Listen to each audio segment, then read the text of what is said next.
Blackmail case പ്രതി ബിന്ധ്യാസ് Thomas ഉന്നത police ഉദ്യോഗസ്ഥർക്കെതിരെ കോടതിയെ സമീപിച്ചു. കേസിൽ പ്രതി ചേർക്കുമെന്ന് ഭീഷണിപ്പെടുത്തി വ്യവസായികളിൽ നിന്നും പണം വാങ്ങിയ പോലീസ് ഉദ്യോഗസ്ഥർക്കെതിരെ നടപടിയെടുക്കണമെന്നാവശ്യപ്പെട്ട് ബിന്ധ്യാസ് ഹൈക്കോടതി ചീഫ് ജസ്റ്റിസിന് പരാതി നൽകി.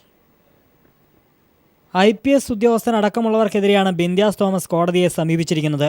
കേസിൽ പ്രതി ചേർക്കുമെന്ന് ഭീഷണിപ്പെടുത്തി 10ഓളം വ്യവസായികളെ അന്വേഷണ ഉദ്യോഗസ്ഥർ ഫോണിൽ വിളിച്ച് പണം ആവശ്യപ്പെട്ടുവെന്ന് ചീഫ് ജസ്റ്റിസിന് നൽകിയ പരാതിയിൽ പറയുന്നു. പണം നൽകിയ വ്യവസായികളുടെയും ഇവരെ ഭീഷണിപ്പെടുത്തിയ IPS ഉദ്യോഗസ്ഥരടക്കമുള്ളവരുടെ പേരുവിവരവും പരാതിയിൽ ഉൾപ്പെടുത്തിയിട്ടുണ്ട്. ABC ഗ്രൂപ്പ് ഓഫ് കമ്പനീസിന്റെ ഉടമ MD കുര്യന്റെ കയ്യിൽ നിന്ന് 10 ലക്ഷം രൂപ വാങ്ങിച്ചു. ഒലിവ് ബിൽഡർ മത്തായി സാറിന്റെ കയ്യിൽ നിന്ന് ഏകദേശം 15 ലക്ഷം രൂപ വാങ്ങിയെന്നാണ്. ഈ സെയിം MD കുര്യൻ സ്വർണത്തിന്റെ കോയിൻ ഇവിടെ ഒരു ഉയർന്ന ഉദ്യോഗസ്ഥന് കൊടുത്തിരുന്നു. അന്നത് ഞാൻ നിശാന്തിനെ IPSനോട് റിപ്പോർട്ട് ചെയ്യുകയും അവരെല്ലാം പിന്നീട് ഇതെല്ലാം NC സന്തോഷ് 1.5 ലക്ഷം രൂപയാണ് റിലാക്ഷനോട് വാങ്ങിച്ചത്. ചീഫ് ജസ്റ്റിസിന് പുറമെ ഇന്റലിജൻസ് ADGPക്കും വിജിലൻസിനും ബിന്ധ്യാസ് പരാതി നൽകിയിട്ടുണ്ട്. News bureau, Kochi.